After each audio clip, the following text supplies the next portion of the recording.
વિદ્યાર્થી મિત્રો, આજે એક એવી નવલકથાની વાત કરીશ જેના લેખકનું આ શતાબ્દી વર્ષ શ્રીલાલ શુક્લ અને એમની અમર કહી શકાય એવી નવલકથા રાગ દરબારી.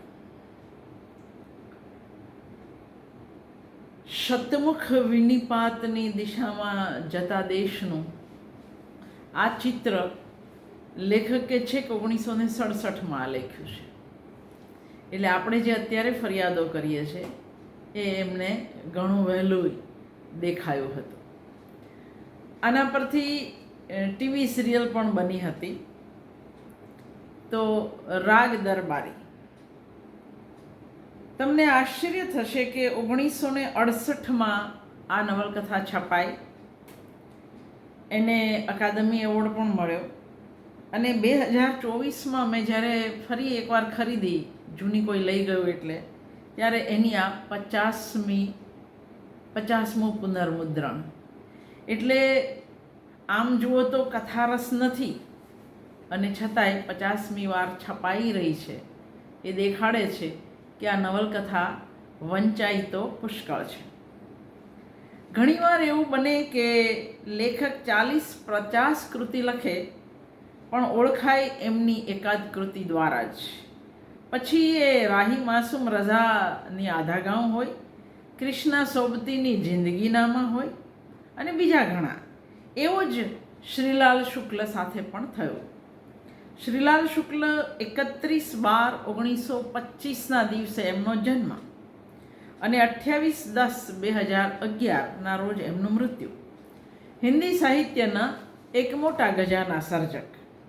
4 વાર્તા સંગ્રહ, 8 વ્યંગ સંગ્રહ ઉપરાંત એમણે અનેક નવલકથાઓ લખી છે, જેવી કે સુની ઘાટિકા સૂરજ, અજ્ઞાતવાસ, રાગ દરબારી, આદમી કા ઝહર, सीमाएं टूटती है, मकान, पहला पड़ाव, बब्बर सिंह और उसके साथी, राग विराग અને વિશ્રામપુર કા સંત.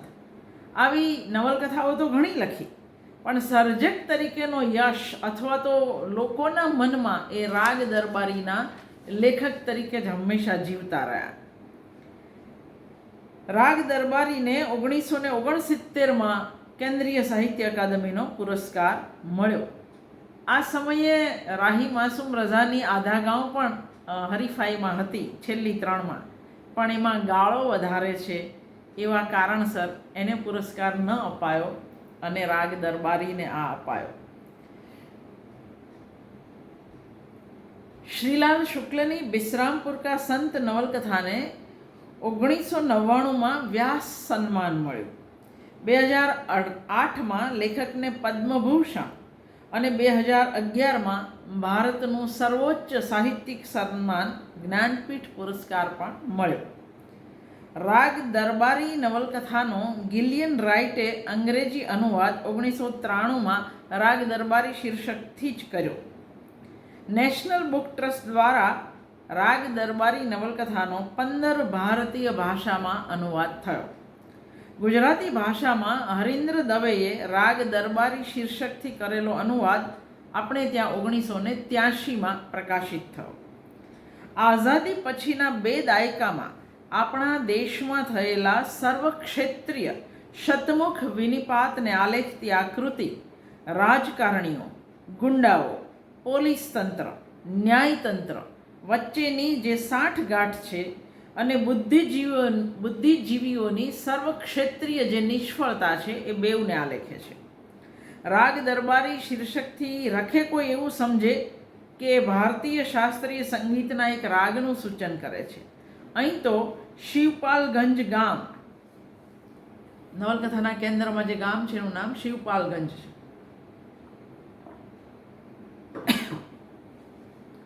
અહીં તો શિવપાલગંજ ગામના સર્વલક્ષણે પૂરા વૈદજી દ્વારા ગવાતા ગીત પર બાકીના સૌનું નર્તન દર્શાવાયું છે. આ સામ્રાજ્યવાદીઓ ગયા એના પછીનું આઝાદ ભારતનું ચિત્ર છે.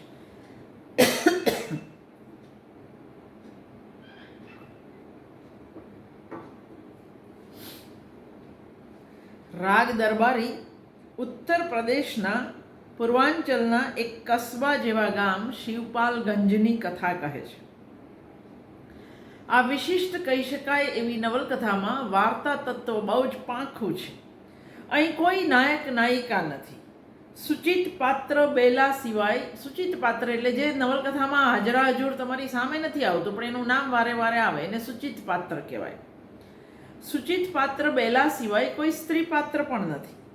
અહીં ગામનો પરિવેશ થોડાક પાત્રો એમની ગાળોથી, સમૃદ્ધ ભાષા વડે, એમની ધૂર્ત સ્વાર્થી માનસિકતા વડે આપણી સામે પ્રગટ થતો જાય છે.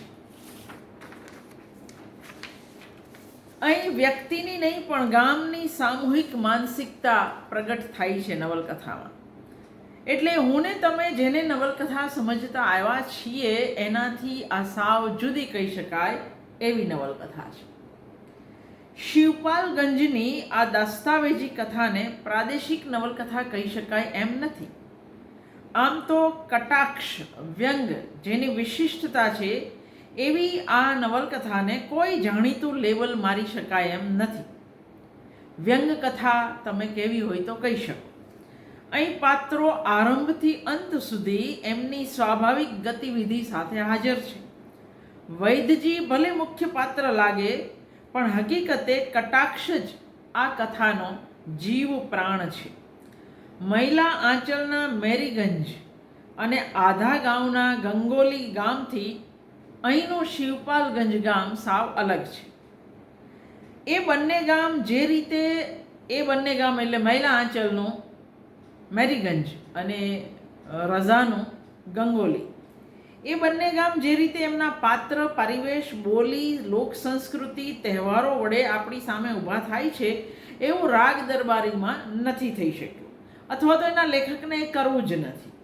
મહિલા આંચલ અને આધા ગામના લેખકોનો પોતાના ગામ પ્રત્યેનો છલકાતો પ્રેમ તમને શ્રીલાલ શુક્લમાં બિલકુલ નહીં દેખાય.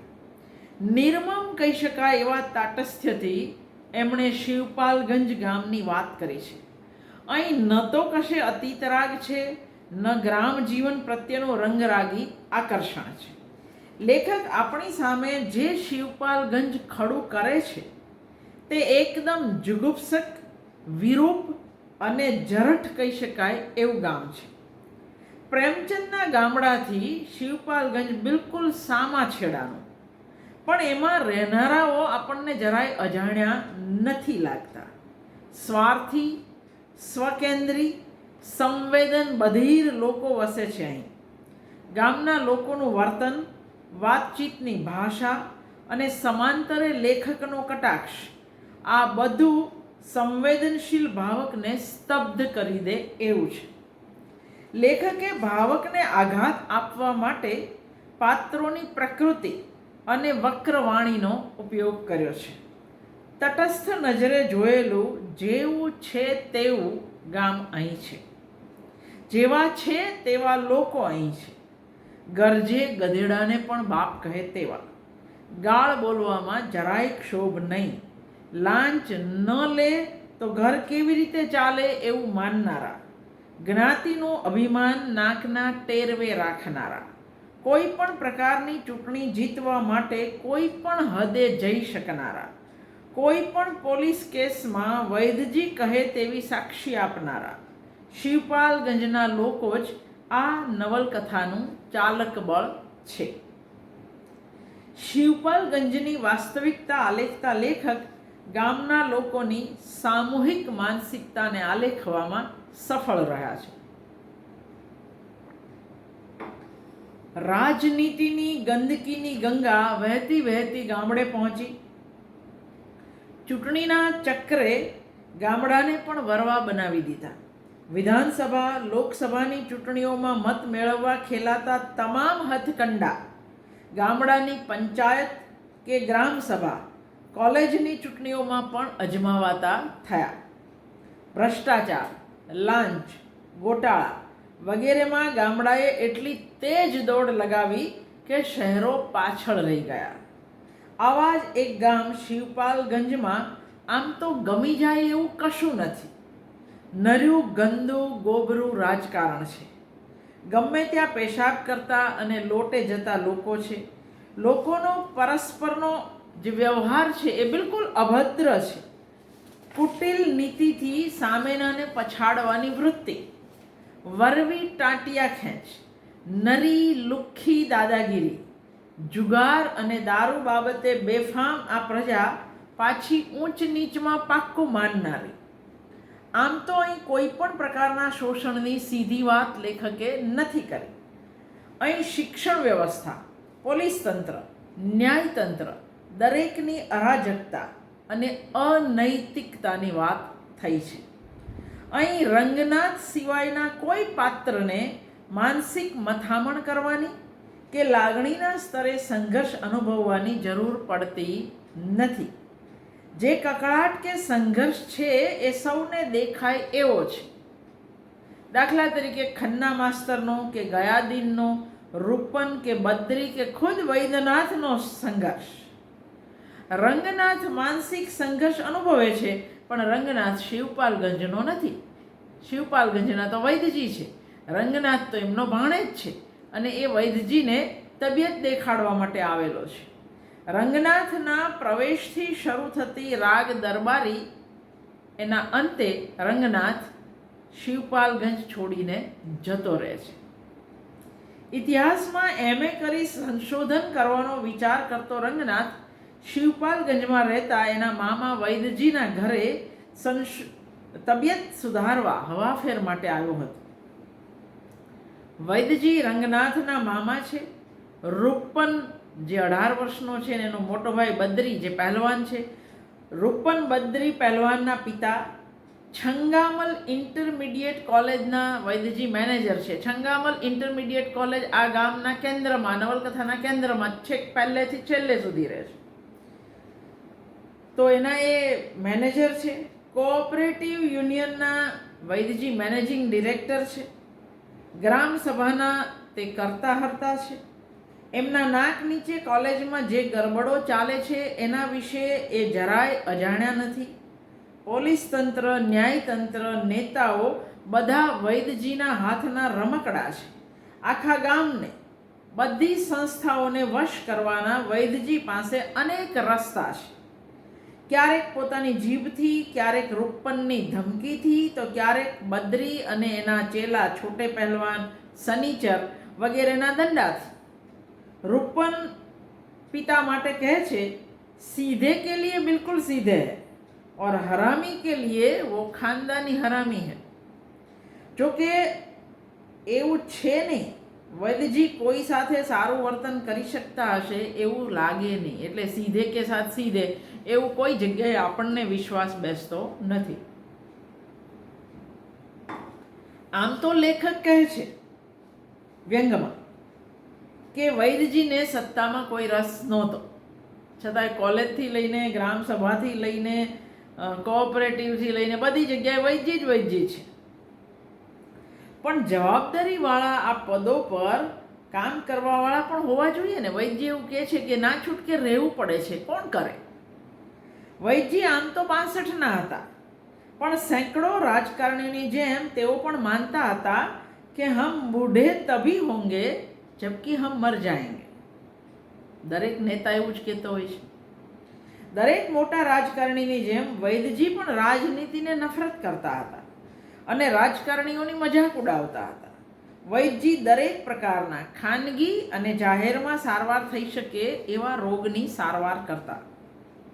કાયમ વૈદ્યજી પ્રેમ, અહિંસા, ગીતાની વાતો કરે છે. તમને મન્નુ ભંડારીની મહાભોજના દા સાહેબ યાદ આવે. એટલે એક રીતે વૈદ્યજી દા સાહેબના પુરોગામી છે. વૈદ્યજી જો કે સ્ત્રીઓના મામલે પણ પૂરા છે, જે દા સાહેબમાં નથી.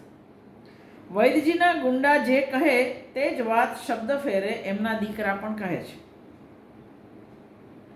વૈદ્યજીના ગુંડા કહે છે, સબ શાંતિ ही है, यहाँ 50-50 શાંતિ જાંગ કે નીચે પડી है. આ જ વૈદ્યજી ગામ આખાને પાછા બ્રહ્મચર્યનું મહત્વ સમજાવતા કહે છે, ब्रह्मचर्य के तेज का क्या कहना, कुछ दिन बाद शीशे में अपना मुंह देखना, तब ज्ञान होगा कि ब्रह्मचर्य का तेज क्या होता है. પણ એનો દીકરો રૂપન આ સાંભળી રંગનાથના કાન પાસે બબડે છે, मुंह पर तेज लाने के लिए आजकल ब्रह्मचर्य की क्या जरूरत, वह तो क्रीम पाउडर के इस्तेमाल से भी आ जाता है।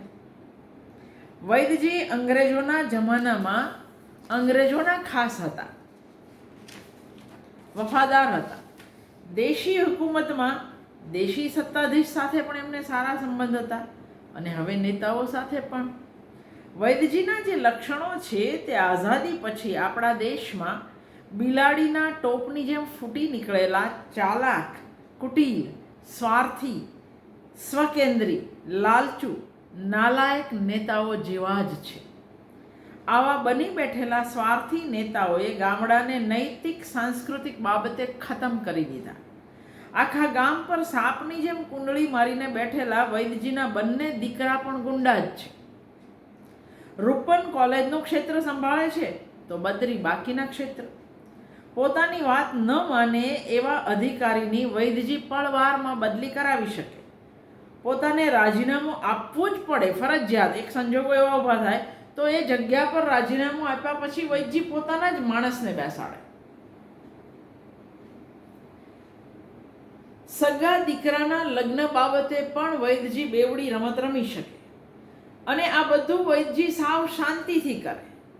કોઓપરેટિવ યુનિયનના આર્થિક ગોટાળો વૈદ્યજીએ કર્યો છે, પણ એ ગોટાળાના પૈસા સરકારે ભરપાઈ કરવા જોઈએ એવું કહેતા વૈદ્યજી પાસે એના માટે તાર્કિક કારણો પણ છે.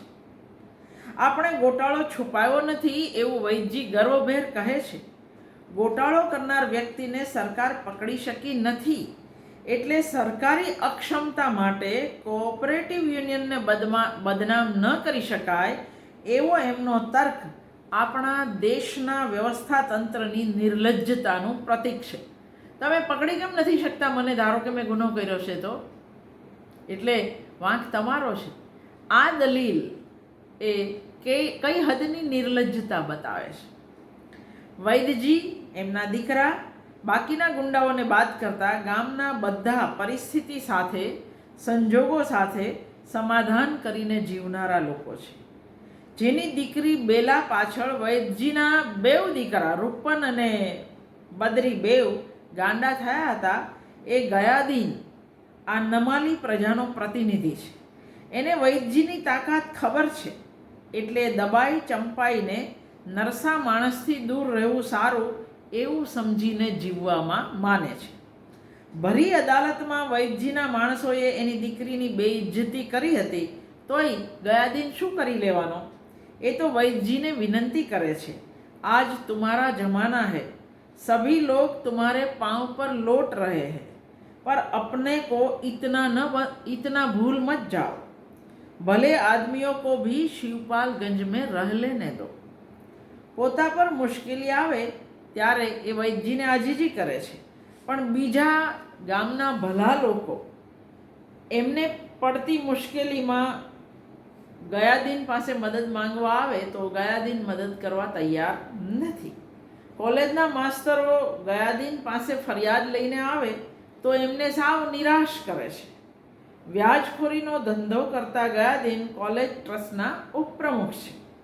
ખન્ના માસ્તર અને બાકીના બધા મળી એમને ફરિયાદ કરતા કહે છે કે વૈદ્યજી અને પ્રિન્સિપાલ જનતાના પૈસા બરબાદ કરે છે એ અમે જોઈ શકતા નથી. એટલે ગયાદીન કહે, फिर आप किस तरह चाहते हैं कि जनता का रुपया बर्बाद किया जाए? जनता के रुपये पर इतना दर्द दिखाना ठीक नहीं है. वो जनता के पैसे हैं, वह तो बर्बाद होंगे ही. માસ્તરોની તમામ ફરિયાદો પર ટાઢું પાણી રેડતા ગયાદીનથી થાકીને માસ્તરો કહે છે કે વૈદ્યજીએ એના સગાઓની ભરતી કરી અને બધાને અમારા સિનિયર બનાવી દીધા. જો શિક્ષણમાં અત્યારે જ આવું થાય છે એવું નથી, હંમેશા આવું જ થતું હતું. એ બધાને સિનિયર બનાવી દે તો અમને ખરાબ ન લાગે? ગયાદીન જવાબમાં કહે છે, તમે જ તો કહ્યું કે આજકાલ સગાવાદની બોલબાલા છે. આ મજાકની વાત નથી. यही आज का युग धर्म है. जो सब करते हैं वह प्रिंसिपल ने भी किया. कहाँ ले जाए बेचारा अपने रिश्तेदारों को? कॉलेज को क्यों बदनाम करते हो? सभी जगह यही हाल है. अच्छा बताओ तो मास्टर साहब, ये बात कहाँ नहीं है? ફરિયાદ કરનારા માસ્તરો બિચારા ચૂપ નહીં થઈ જાય તો શું કરે? રંગનાથ આપણા દેશની બહુમતી નિષ્ક્રિય બુદ્ધિજીવીઓનું પ્રતિનિધિત્વ કરે છે. એની શિવપાલગંજ જવાની યાત્રાથી નવલકથાનો આરંભ થાય છે. વાચકને લેખકની કટાક્ષની ધારનો અનુભવ પણ અહીંથી જ શરૂ થાય છે. રંગનાથ ગાડી તો ચૂકી ગયો, કારણ કે આજે ગાડી ટાઈમે આવી. ગાડીએ ટાઈમે શા માટે આવવાનું ભાઈ? બધાને ટેવ હતી કે ગાડી તો મોડી જ આવે, અને આજે ટાઈમે આવી એટલે રંગનાથ ચૂકી ગયો. એટલે એક ટ્રક જ્યાં ઊભી હતી वहाँ एक ट्रक खड़ा था. उसे देखते ही यकीन हो जाता था कि उसका जन्म केवल सड़कों के साथ बलात्कार करने के लिए ही हुआ था. ગાડી ચૂકી ગયેલો રંગનાથ આ જ ટ્રકમાં જવા નીકળ્યો. એનો ડ્રાઈવર વારે વારે ગિયરને ટોપમાં નાખતો હતો અને ગિયર સરકીને વારે વારે ન્યુટ્રલમાં જતું રહેતું હતું. રંગનાથ એને કહે છે, तुम्हारा गियर तो बिल्कुल अपने देश की हुकूमत जैसा है. उसे चाहे जितनी बार टॉप गियर में डालो 2 गज चलते ही फिसल जाती है और लौटकर अपने खांचे में आ जाती है. ડ્રાઈવર ગરમ થઈને કહે છે, બધું તારા કારણે જ થયું છે, તું આવી વાત કરે છે, આ જ તારું શિક્ષણ? રંગનાથ વિચારે છે, वर्तमान शिक्षा पद्धति रास्ते में पड़ी हुई कुतिया है जिसे कोई भी लात मार सकता है. વાતય સાચી છે. દરેક બાબતે આપણે શિક્ષણ પદ્ધતિને દોષ દેવા માટે ટેવાઈ ગયા છે. શિક્ષણ તંત્રને ખાડે લઈ જનારાઓને આપણે કશું કહેતા નથી. શિવપાલગંજની છંગામલ ઇન્ટરમીડિયેટ કોલેજ રાગ દરબારીનું મુખ્ય ઘટના સ્થળ છે. આ કોલેજ દ્વારા આપણને માત્ર આ ગામની જ નહીં પણ આખા દેશની દશા અને દિશા બેઉ જાણવા મળે છે. આપણી ખાડે ગયેલી શિક્ષણ વ્યવસ્થાનું ખરું ચિત્ર આપણને છંગામલ ઇન્ટરમીડિયેટ કોલેજ બતાવે છે. આ કોલેજ માટેની જમીનથી લઈને સરકારી ગ્રાન્ટનો ઉપયોગ, વિદ્યાર્થીઓની દાદાગીરી, માસ્તરોનું વર્ગખંડમાં અગડમ બગડમ ભણાવવું, માસ્તરો આચાર્ય વગેરેની સત્તા માટેની અસ્તિત્વ ટકાવવા માટેની લડાઈ તથા સગા સંબંધીઓને જ નોકરીએ રાખવા સુધીની એકેય વાત આપણને આજે અજાણી લાગતી નથી. કોલેજના મેદાનમાં જ્યાં ત્યાં ઉગી નીકળેલી જુવાર પ્રિન્સિપાલની ભેંસોને કામ લાગે છે. અહીંના વિદ્યાર્થી તથા અધ્યાપકોને ભણાવવા સિવાયની તમામ વાતોમાં શ્રદ્ધા છે. લેખકની વક્રવાણી, એમના કટાક્ષની ધાર व्यवस्था तंत्र आड़े पड़ेला पर्दाओं ने चीरी नाखे छे. क्योंकि इस कॉलेज की स्थापना राष्ट्र के हित में हुई थी, इसलिए उसमें और कुछ हो या न हो, गुटबंदी એટલે કે જૂથબંધી वो अवश्य थी. જૂથબંધીનું હજી જોઈએ એવું પરિણામ નથી આવ્યું એવું લેખક કહે છે. પણ પછી કહે છે કે ઘણી મહેનત કર્યા પછી કોલેજ કર્મચારીઓના 2 જૂથ પાડી શકાયા હતા, પણ હજી એમાં ઘણું બધું કામ કરવાનું બાકી હતું. ધારો કે કોઈને સવાલ થાય કે જૂથબંધી શા માટે, તો જવાબ આપતા લેખક કહે છે, यह पूछना वैसा ही है जैसे पानी क्यों बरसता है, सत्य क्यों बोलना चाहिए. આમ આખી વાતને ક્યોંથી ખેંચ્યા પછી લેખક ફટકો મારતા કહે છે, वेदांत हमारी परंपरा है और चूंकि गुटबंदी का अर्थ वेदांत से खींचा जा सकता है, इसलिए गुटबंदी भी हमारी परंपरा है. हम विलायती तालीम में पाया हुआ जनतंत्र स्वीकार करते हैं और उसको चलाने के लिए अपनी परंपरागत गुटबंदी का सहारा लेते हैं. रंगनाथने ध्याનમાં રાખી લેખક હિન્દુસ્તાનના ભણેલા ગણેલા લોકો વિશે કહે છે, हिंदुस्तान में पढ़े लिखे लोग कभी कभी एक बीमारी का शिकार हो जाते हैं. उस बीमारी का नाम है क्राइसिस ऑफ कॉन्शियस. यह बीमारी उन्हीं को सताती है जो अपने को बुद्धिजीवी कहते हैं. अंत में इस बीमारी का अंत कॉफ़ी हाउस की बहसों में, शराब की बोतलों में, आवारा औरतों की बाहों में, सरकारी नौकरी में और कभी कभी आत्महत्या में आती है.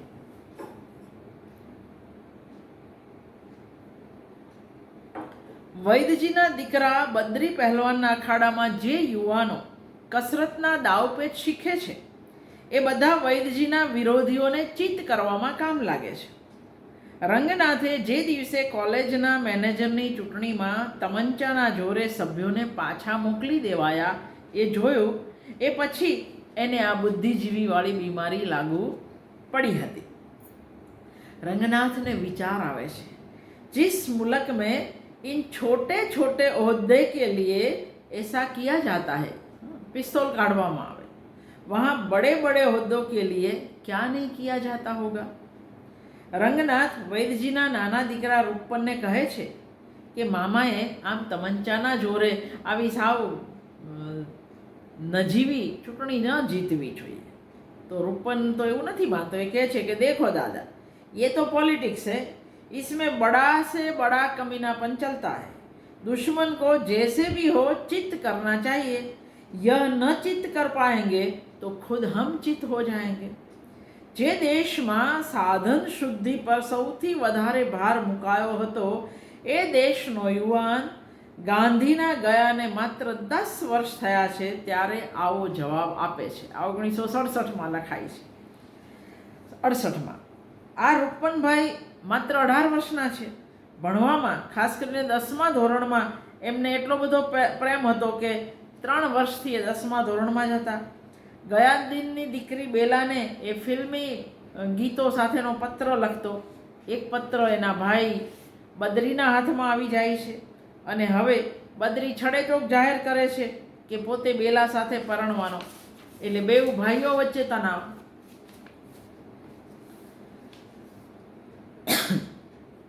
બંને દીકરાઓની બેલા માટેની ઘેલછા જાણતા વૈદ્યજી ગયાદીનનો જે નિર્ણય છે કે હું તો મારી નાતના કોઈ છોકરા જોડે જ પરણાવી દેવાનો છું એનાથી એ રાજી થાય છે અને એ મદદ કરવા પણ તૈયાર થાય છે। હતાશ થયેલા દીકરા રૂપનને લાગે છે કે સગા બાપનો પણ ભરોસો થઈ શકે એમ નથી। એને હવે બધાથી કંટાળો આવે છે, કારણ કે એને જે પ્રેમ હતો એમાં તો બાપ જ વચ્ચે આવ્યો। પ્રિન્સિપલ અને ખન્ના માસ્તરની ખટપટોને લડાઈથી પણ કંટાળો આવે છે। એ રંગનાથને કહે છે, मुझे लगता है कि सारे मुल्क में ये शिवपालगंज ही फैला हुआ है। पेलो कहे छे कि साचू बोलो, सच्चाई किस चिड़िया का नाम है दादा? किस घोंसले में रहती है? कौन से जंगल में पाई जाती है? दादा ये शिवपालगंज है। यहाँ यह बताना मुश्किल है कि क्या सच है और क्या झूठ। प्रिंसिपल ने भणावा साथे कशो नातो नथी, પણ ખર્ચના ખોટા કોષ્ટક બનાવી વધારેમાં વધારે ગ્રાન્ટ મેળવવામાં પ્રિન્સિપાલ નિષ્ણાત છે।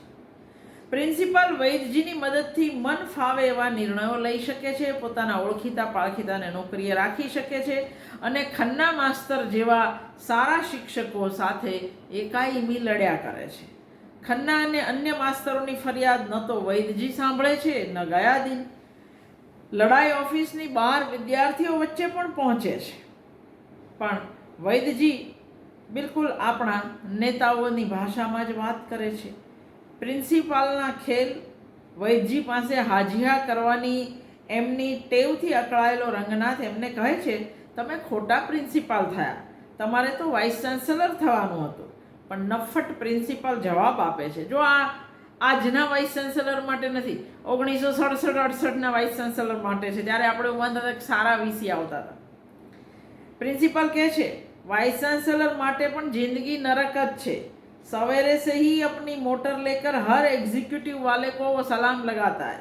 कभी चांसलर की हाजिरी, कभी मिनिस्टर की, कभी सेक्रेटरी की। गवर्नर साल में कम से कम 4 बार डांटता है। लड़के माँ बहन की गाली देते हुए सामने से जुलूस निकल जाते हैं। हमेशा पिटने का अंदेशा रहता है। वाइस चांसलर नहीं बने वही अच्छा है। तो आ छे आज़ाद भारतनी शिक्षण व्यवस्थानुं चित्र। અહીં વિદ્યાર્થીઓને ભણવામાં કે જ્ઞાન અર્જિત કરવામાં કોઈ રસ નથી। પરીક્ષા માટે મહત્વના પ્રશ્નો માસ્તરો કહી દે છે। પરીક્ષામાં ચોરી કરવામાં અહીં કોઈને છોછ નથી। વિદ્યાર્થીઓ વૈદ્યજીના દીકરા સાથે મળી રાજનીતિના પાઠ ભણે છે, વિરોધીઓને કાબૂમાં રાખે છે। મોટા ભાગના કર્મચારીઓ પ્રાધ્યાપકો વૈદ્યજીની સગા સંબંધીવાળી નીતિને કારણે જ નોકરી મેળવી શક્યા છે, એટલે કોઈ રોકટોક કરી શકે એમ નથી। રામાધીન અફીણનો ધંધો કરતો હતો। એનો ધંધો ગેરકાયદે કહેવાય એવું જો કોઈ એને કહે તો રામાધીન કે इस बारे में मैं क्या कर सकता हूँ भला। કાયદા મુझसे પૂછકર તો બનાયા નહીં ગયા થા. મજાની વાત તો એ છે કે એને જ્યારે 2 વર્ષની જેલ થઈ ત્યારે પોતાને આઝાદી માટે જેલમાં જનારાઓની સમકક્ષ ગણવા માંડ્યો. એ તો એને પછીથી ખબર પડી કે શહીદ હોને કે लिए उन्हें अफीम का कानून नहीं नमक का कानून तोड़ना ज़रूरी था. આ ગામમાં આ પ્રકારના જાહિલોની સંખ્યા ઘણી મોટી છે અને એ બધાને પોતાના જાહિલ હોવાનો ગર્વ છે. ગમે ત્યાં થૂકવું, પેશાબ કરવો, વાત વાતમાં ગાળ બોલવી એમને માટે સાવ સામાન્ય વાત છે. બાકીની વાત બીજા લેક્ચરમાં.